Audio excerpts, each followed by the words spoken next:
Oportunidad de estar aquí al frente y tengo la tarea de llevar el mensaje en esta mañana para todos ustedes. Espero que este mensaje sea de bendición para sus vidas como lo fue para la mía, ¿sale?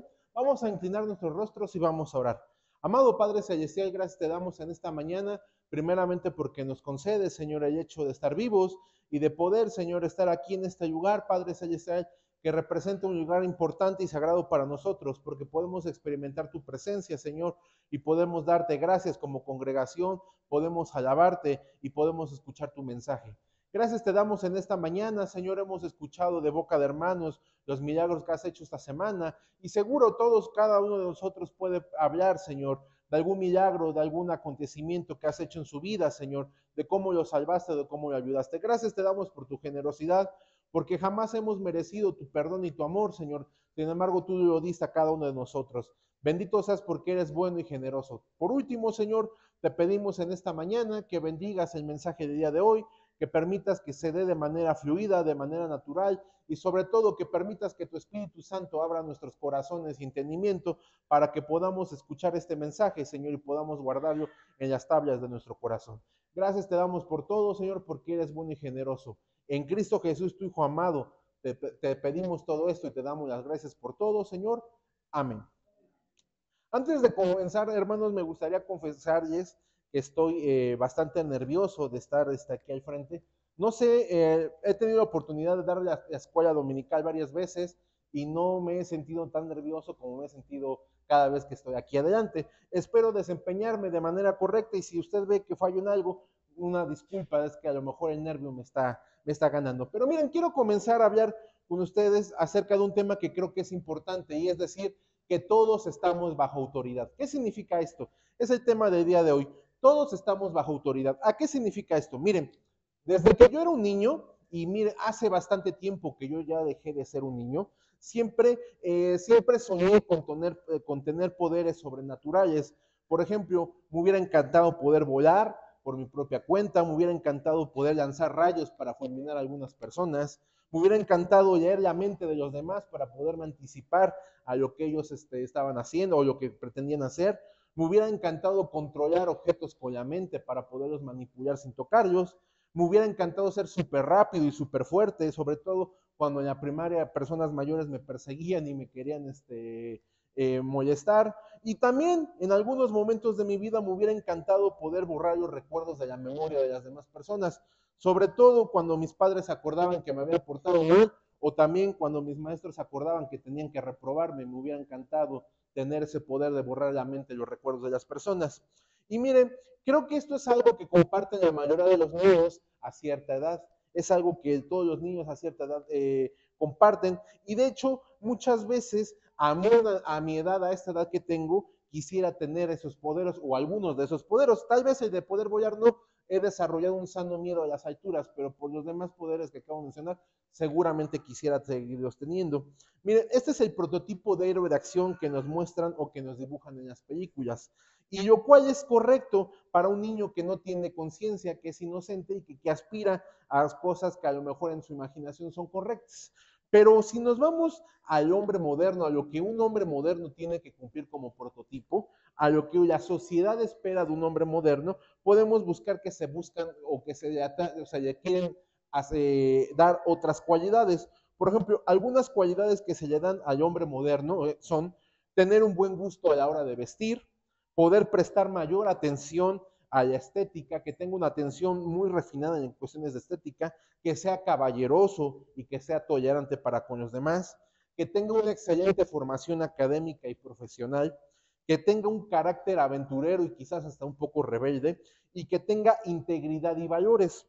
Si ustedes ven estas cualidades de que la sociedad busca en los hombres modernos, no son para nada malas, no tienen nada de malo. Sin embargo, no son fundamentales de acuerdo a lo que nos dice la Biblia.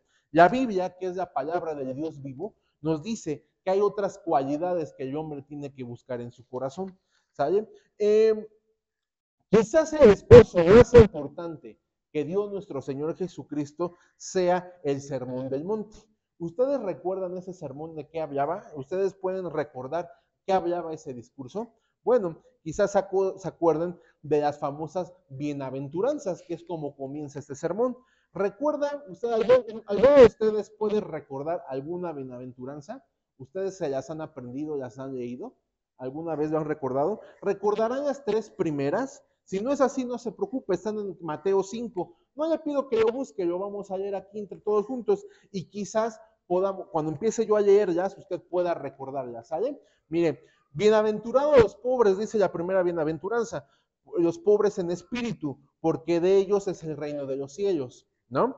Dice la segunda bienaventuranza, bienaventurados los que lloran, porque ellos recibirán consolación. Y la tercera bienaventuranza dice, bienaventurados los mansos, porque ellos recibirán la tierra por heredad. Eso lo podemos leer en Mateo 5, versículos del 3 al 5. En realidad son 9 bienaventuranzas que van del capítulo 5, versículo 3 al capítulo 5, versículo 11. Ahí usted va a encontrar las bienaventuranzas. Después nuestro Señor Jesucristo termina hablando otras cosas, como acerca del matrimonio y adulterio y otras cosas más, ¿sale? Pero quiero centrarme en este tema de las bienaventuranzas. Porque miren, si usted lee estas 9 bienaventuranzas que se encuentran en el capítulo 5, nuestro Señor Jesucristo habla de lo que somos, no de lo que tenemos. Vivimos en un mundo donde se pone énfasis principalmente en lo que nosotros tenemos. Por ejemplo, nosotros o el mundo suele decir, bienaventurados los que tienen riquezas, bienaventurados los que tienen fortalezas de cualquier tipo, bienaventurados los que tienen poder o prestigio, bienaventurados los que tienen las muchas ses. ¿A qué me refiero con las muchas ses? Los que tienen economía, los que tienen entendimiento, los que tienen elegancia, los que tienen energía. ¿Se me explicó? Entonces, el mundo tiende a poner principalmente a lo que usted tiene, más no lo que usted es. De hecho, muchos de nosotros, o muchas veces en mi interior, yo he pensado que estas cosas traen la felicidad. Sin embargo, conozco de casos de personas que han tenido todo esto y aún así han acabado con su vida, porque esto no es el verdadero gozo. ¿Me explico? Jesús no pone énfasis en lo que el hombre tiene, sino en lo que un hombre es. Por ejemplo, dice, bienaventurados, y luego describe una cualidad de carácter. Bienaventurados los pobres en espíritu, bienaventurados los que lloran, bienaventurados los mansos. Son cualidades de carácter, hermano, no son cualidades de posesión. Y en esta tercera bienaventuranza, la que dice, bienaventurados los mansos, porque ellos recibirán la tierra por heredad, es en la que me quiero centrar el día de hoy, ¿sale? Esta la encontramos en Mateo 5, versículo 5. Mire, usted no tendrá una mejor oportunidad de mostrar su condición benigna y suave, que es lo que significa ser manso, que cuando usted se somete a autoridad. ¿Qué significa esto? Ya sea en su casa, ya sea en la iglesia o ya sea en la vida secular, uno siempre tiene que estar bajo autoridad. Si usted aspira a mandar, si usted aspira a organizar, si usted aspira a dirigir, usted primero debe usted debe primero aprender a obedecer antes de desarrollar estas otras facultades. Estamos en fin de año, es tiempo de sacar conclusiones de lo que hemos hecho bien en el año, es tiempo de fijar nuevas metas para el próximo año, estamos preparándonos para el año que viene. En esta época del año también nosotros recordamos el nacimiento de nuestro Salvador, nuestro Señor Jesucristo. Le damos gracias por lo que hizo por nosotros, por su muerte en la cruz, pero también por haber venido al mundo. Y el día 31 de diciembre quizás le pediremos que su presencia camine con nosotros otro año más. Pero si usted quiere la presencia de Dios en su vida, forzosamente usted necesita aprender, y yo necesito aprender, que necesitamos vivir sí o sí bajo autoridad. ¿A qué me refiero con esto? Jamás ha sido parte del plan de Dios que los hijos de Dios sean derrotados por el mundo, sean aplastados por la carne, ni sean humillados por Satanás. Pero quiero poner un ejemplo de un hombre que vivió bajo autoridad o que decidió, a pesar de que tenía las circunstancias para cambiar su destino, decidió vivir bajo autoridad. David, usted recuerda quién es David, el gran rey de Israel. Él fue un poderoso guerrero, fue un tipo de hombre que ejerció la autoridad de mayoría en la mayoría del tiempo de manera correcta. ¿A qué me refiero con esto? Él, si usted lee su vida, que está descrita en el libro de Samuel y en el libro de Crónicas, se dará cuenta que también David cometió algunos errores y algunos de ellos muy graves. Sin embargo, si ponemos en balanza la vida de David, usted se dará cuenta que por mucho fue más lo positivo que él hizo que lo negativo. Me fascina en lo personal, les soy honesto, me fascina la historia de David. Podemos leer en el libro de Samuel sus victorias, sobre todo, por ejemplo, cuando peleó contra un león, cuando peleó contra un oso, pero también cuando mató a aquel gigante que se llamó Goliat, mientras todo el pueblo estaba petrificado y tenía miedo de combatir con él. Fue un hombre conocido por sus victorias, David, pero la victoria más grande que él tuvo fue sobre sí mismo, cuando él aprendió el siguiente principio. Antes de tener autoridad de lo que Dios puso bajo de David, David se sometió voluntariamente a lo que Dios puso sobre él. Esto puede sonar como un trabalenguas y puede sonar un poco difícil de entender. Y miren, esto mismo aplica para nosotros. He visto a los jóvenes que están en esta unión de jóvenes que tienen deseo de servir a Jesucristo en su corazón. También he visto a los adultos de esta iglesia que tienen la vocación y que tienen el deseo de predicar y de enseñar quién fue Jesús.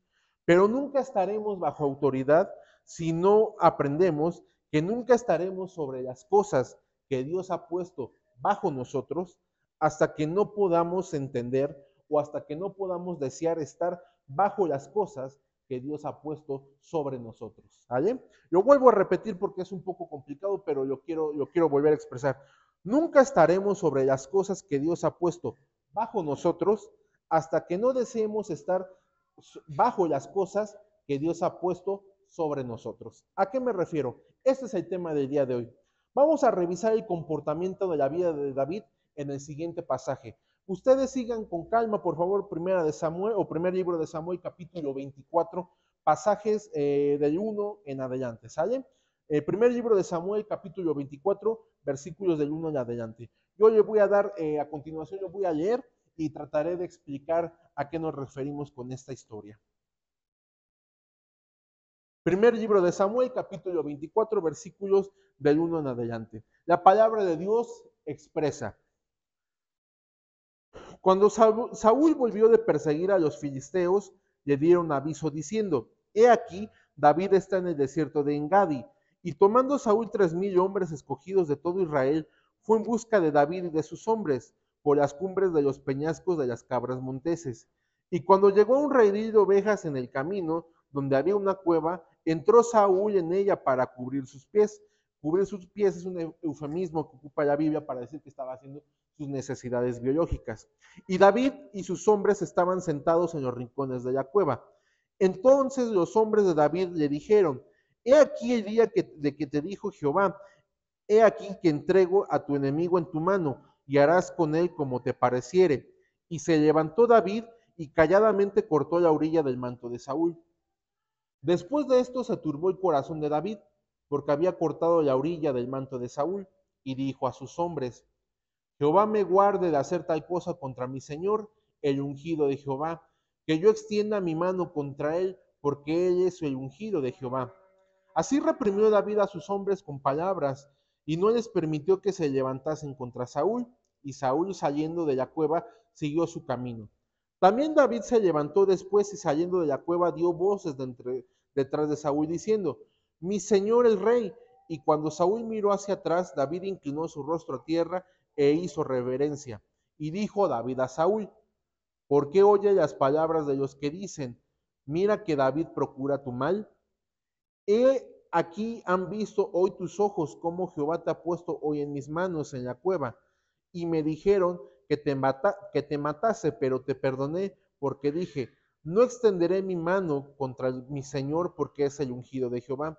Y mira, Padre mío, mira la orilla de tu manto en mi mano, porque yo corté la orilla de tu manto y no te maté. Conoce, pues, y ve que no hay mal ni traición en mi mano, ni he pecado contra ti. Sin embargo, tú andas a casa de mi vida para quitármela. Juzgue Jehová entre tú y yo, y véngueme de ti Jehová, pero mi mano no será contra ti.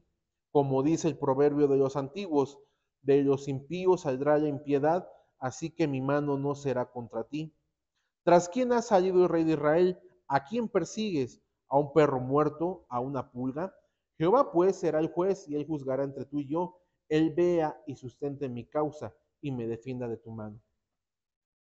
Miren, Saúl es el rey de Israel y como rey de Israel era el escogido de Dios, aunque era un rey que a ese tiempo era un rey que era completamente indigno de ser llamado rey de Israel. Por tal motivo, Dios en algún momento decidió reemplazar a Saúl con un hombre, con un muchacho en ese momento llamado David. Eh, David es el único hombre que en la Biblia se dice que era un hombre conforme al corazón de Dios. Saúl entendía esto, podía ver esto, podía ver lo que se avecinaba en su vida. Él podía ver cómo la estrella que más brillaba era la estrella de David y cómo su propia vida se acercaba a su ocaso. Entonces, él empezó a ser comido, empezó a ser devorado por la envidia y por los celos que le provocaba la figura de David. Y resulta ser que lo hace el enemigo público de la nación, de la nación de Israel, perdón. Y Saúl destina todos los recursos que están en su mano para poder perseguir y para poder matar a David. Todo el tiempo en su mente está repitiéndose, debo aplastar a David, debo matar a David, debo eliminar a David. Y él termina de tener una lucha. En este pasaje vemos que él acaba de tener una lucha contra los filisteos. Sin embargo, no es lo relevante. Él inmediatamente cuando es avisado que David se encuentra en las montañas o se esconde en las montañas cercanas al Mar Muerto, él deja de hacer todo lo que estaba haciendo para ir a perseguirlo. Y al saber esto toma a 3,000 hombres que son sus escogidos, es decir, que eran los mejores guerreros que él tenía para perseguir a David y a sus hombres. David no contaba en ese momento más de 500 hombres, es decir, le duplicaba o le triplicaba el número de personas con los que iba a perseguirlo. En un momento, David se escondió en una cueva, no tuvo otra opción más que esconderse en una cueva, y Saúl entró a esa misma cueva por casualidad a hacer sus necesidades biológicas. La cueva estaba muy oscura, pero para David y sus hombres, que estaban acostumbrados o que llevaban tiempo escondiéndose en todas las cuevas posibles por debido a esta persecución, para ellos sus ojos ya estaban acostumbrados para ver en lugares oscuros. Sin embargo, Saúl, él no podía verlos porque él no estaba acostumbrado, él vivía a la luz del día en libertad. Él no estaba acostumbrado a poder ver y no puede verlos, no puede distinguir que había hombres en el fondo de esa cueva. Los hombres de David se dan cuenta de la presencia de Saúl y le dicen a David, esta es tu oportunidad. Un solo acto de valor que tú tengas, David. Una sola acción que tú tengas como héroe y toda la persecución habrá terminado. Un solo corte de tu espada y adiós a la pobreza en la que nos encontramos. Un solo golpe de espada y adiós a la desesperación, a la persecución, y podemos verlo hasta de manera positiva. Bienvenida sea la bendición, bienvenido sea el poder, bienvenido sea la riqueza, bienvenida será acabar con todas las necesidades que tú tienes y que de paso nosotros también tenemos. David se acerca a Saúl y con su espada corta un trozo del manto de Saúl, pero no lo mata. ¿Por qué? Porque dice la palabra de Dios que tuvo miedo.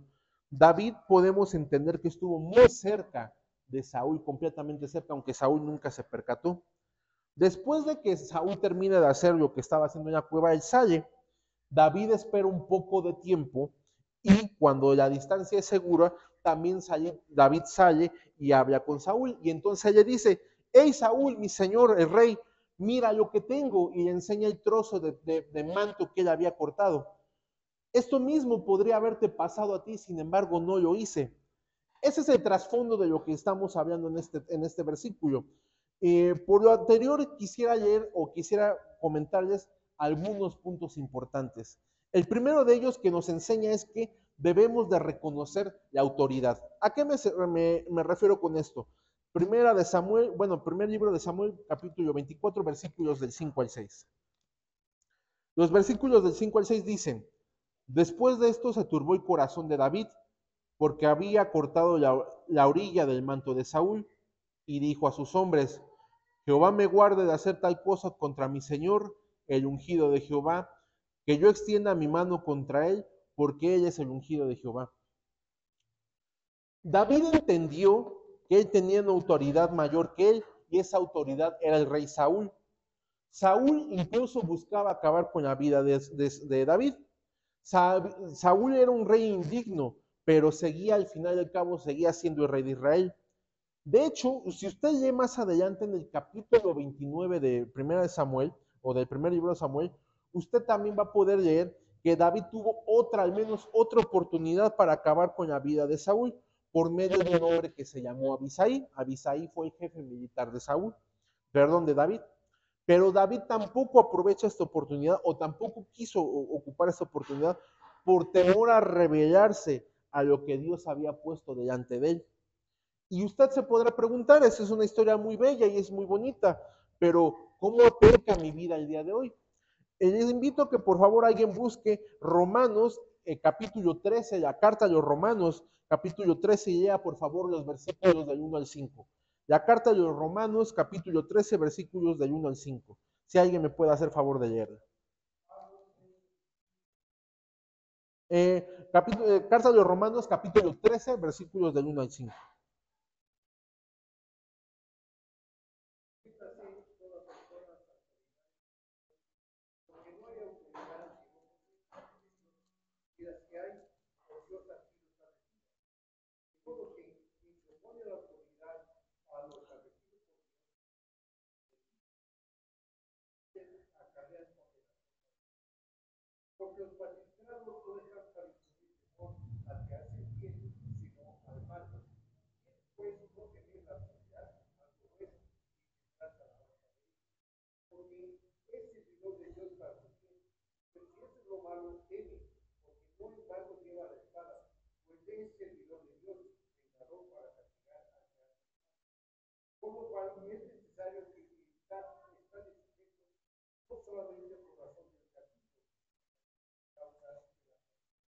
Gracias.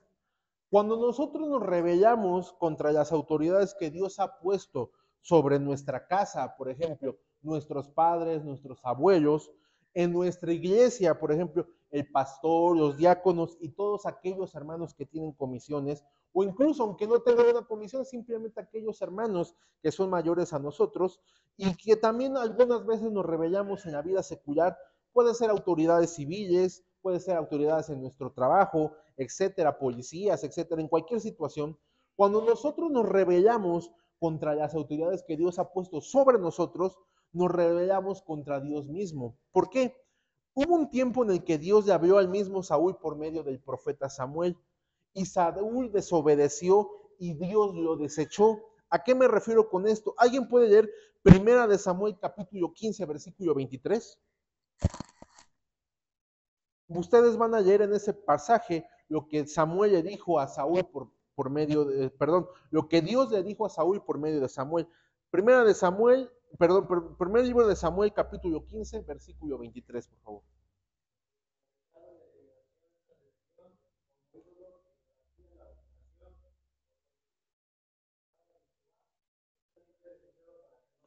Gracias, muy amable Aldo.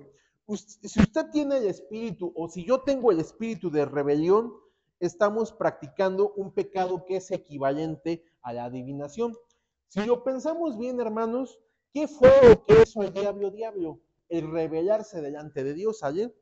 La adivinación es hacer tratos con el diablo para ver el futuro, aunque él no conoce el futuro. Sin embargo, nos engaña y nos hace creer que podemos ver o conocer nuestro futuro. Bueno, a esto, que es bastante grave, Dios lo compara con la rebelión. Miren, lo que transformó a Lucero en Satanás fue rebelarse. Y cuando hay rebelión en nuestro corazón, estamos en el mismo bando del diablo. La diferencia más grande entre Saúl y entre David es que Saúl era conforme al corazón del diablo, mas David era conforme al corazón de Dios. Jamás seremos más parecidos al diablo que cuando nos rebelamos. Y jamás seremos más parecidos a nuestro Señor Jesucristo que cuando nos sometemos a las autoridades y a la voluntad. Yo muchas veces he dicho en mi corazón, uno tiene que rebelarse cuando algo no nos parece. Uno tiene que defender su derecho y sus ideas. A mí, yo siento que en este momento me van a pisotear. No voy a dejar ser un títere, tengo que hacer algo para defenderme. Sin embargo, lo que nos enseña este pasaje es que la victoria más grande que tuvo David fue la que ganó ese día sobre sí mismo en la cueva. A pesar de todas las guerras que él tuvo, a pesar de todas las victorias que Dios le entregó, la victoria más grande que tuvo David en su vida fue esa victoria que tuvo sobre sí mismo en esa cueva. Y por lo tanto, Dios le hizo el rey más grande en la historia de Israel.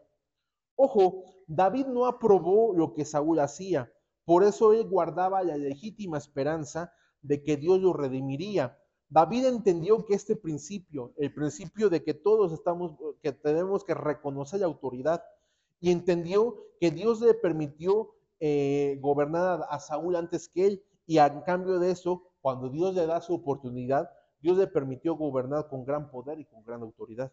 El segundo punto que quisiera compartir con ustedes en esta mañana es el siguiente: debemos respetar la autoridad. ¿Alguien puede leer Primera de Samuel 24, versículos del 8 al 11? Primera de Samuel 24, versículos del 8 al 11, por favor.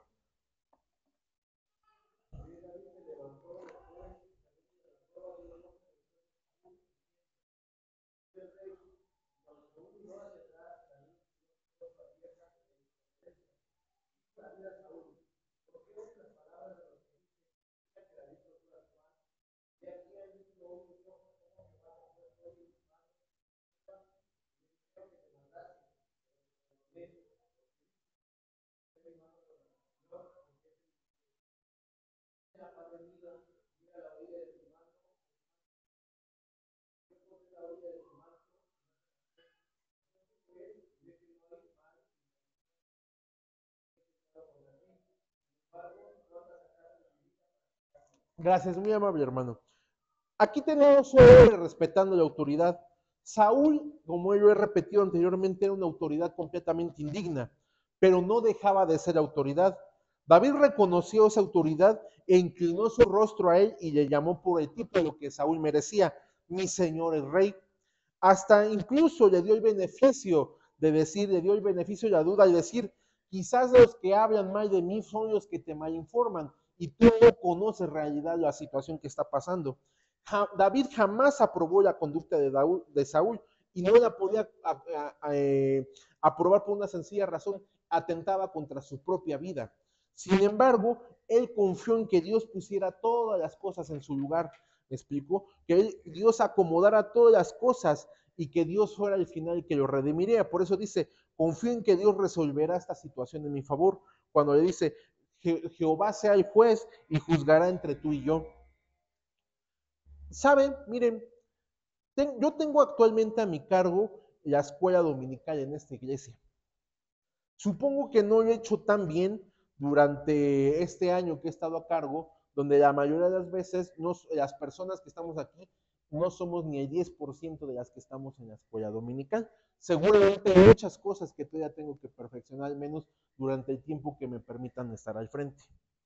Pero también entiendo que algunas veces es complicado asistir a la escuela dominical en las mañanas. Yo hago la invitación abierta para que todos asistan. Pero ¿a qué me refiero con esto?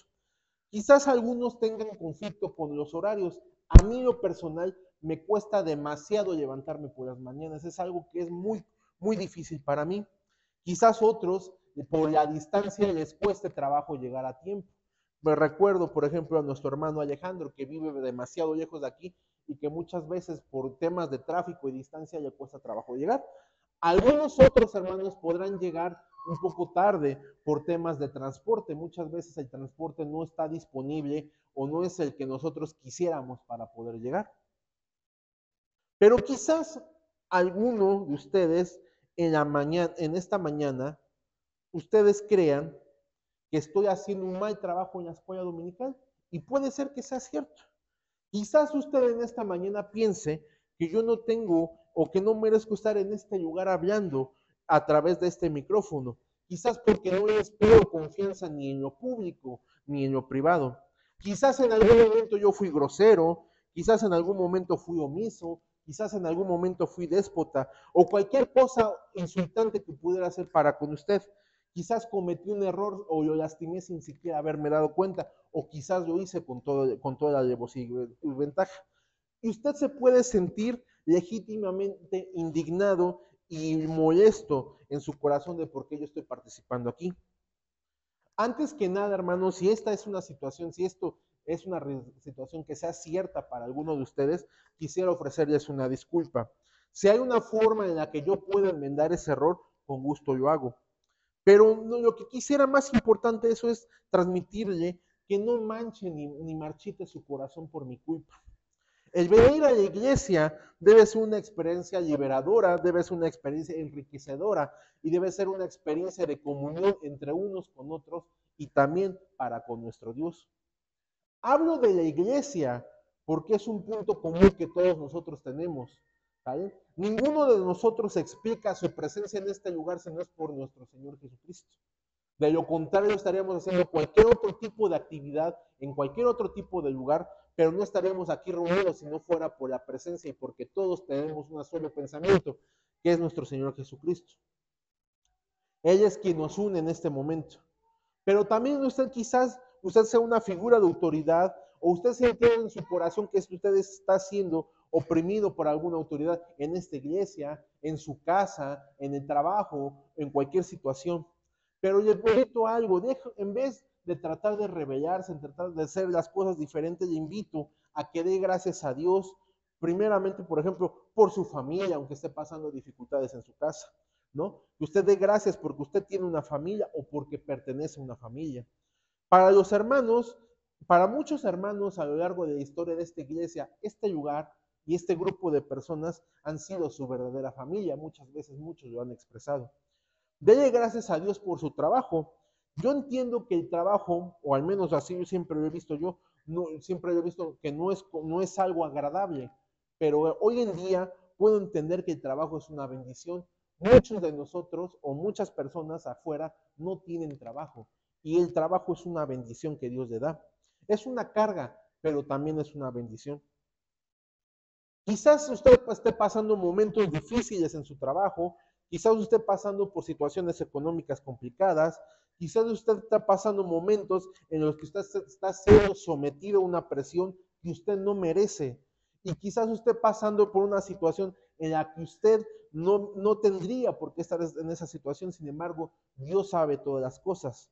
En todas estas situaciones, yo invito, hermano, que espere el tiempo de Dios, que confíe en Dios y que observe la poderosa mano de Dios trabajando en su vida. Hay un versículo de Isaías, al final, en los capítulos finales de Isaías, que me encanta porque él dice, ni nunca oyeron, ni oídos percibieron, ni ojo ha visto a Dios fuera de ti, que hiciese por el que en él espera. Isaías 64:4. Si usted le gusta de marcar su Biblia, este es un buen versículo que usted puede marcar en su Biblia. Para finalizar, hermanos, yo lo que deseo en su vida y lo que deseo en mi propia vida es que podamos recibir las bendiciones que Dios tiene preparadas para nosotros. Cuando le preguntaron a San Agustín en su libro La ciudad de Dios qué era el tiempo, él decía, si me preguntan el tiempo, yo sé, pero si alguien más me pide explicar qué es el tiempo, resulta que no lo sé. ¿Y a qué me refiero con esto? Yo sé las bendiciones que yo quiero para mi vida y sé las bendiciones que Dios me ha dado para mi vida, pero quizás me cueste trabajo explicárselas a ustedes o quizás lo que yo veo como una bendición no lo vea usted o comparta mi punto de vista como una bendición. Pero cada uno de nosotros ha Dios puesto bendiciones especiales para cada uno de nosotros, que son muy particulares para cada uno de nosotros.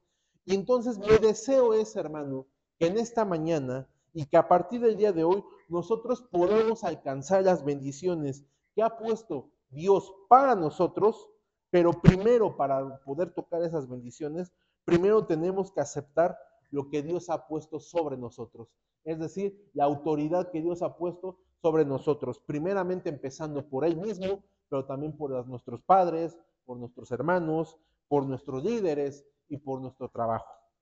Por eso me gusta concluir y quiero concluir con el versículo, con la bienaventuranza que dice, bienaventurados los mansos, porque ellos recibirán la tierra por heredad. En este versículo de la Biblia o en este pasaje de la Biblia que podemos leer, podemos entender que es cierto esta palabra, que los mansos, como el corazón que tuvo David en un momento, él heredó la tierra, Para él la tierra era su reino, el reino que Dios había prometido. Dios va a poner en su corazón cosas que solamente usted va a poder alcanzar hasta el día, hasta en el momento en que usted sea manso y acepte la voluntad de Dios en su vida. Puede ser un trabajo en la iglesia, puede ser un trabajo secular, puede ser alcanzar la plenitud en su familia, pero hasta que usted no se someta a la autoridad que Dios ha puesto delante de usted, usted no va a poder alcanzar las bendiciones que Dios ha puesto debajo de usted. Muchas gracias, hermanos, que Dios les bendiga.